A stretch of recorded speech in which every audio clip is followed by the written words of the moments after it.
Kadang kita dah usaha pelbagai cara tapi tak menjadi.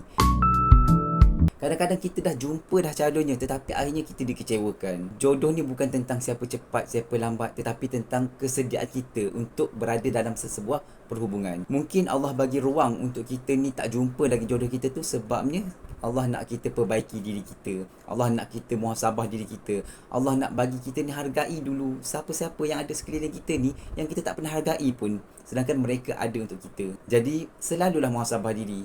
Kadang-kadang mungkin rezeki jodoh kita tersekat disebabkan beberapa perbuatan kita yang kadang tu mungkin menjadi penghalang untuk rezeki kita tu dijemput masuk ke dalam diri kita. Muhasabah diri ni adalah salah satu cara terbaik untuk kita cari. Kenapa aku belum jumpa jodoh lagi?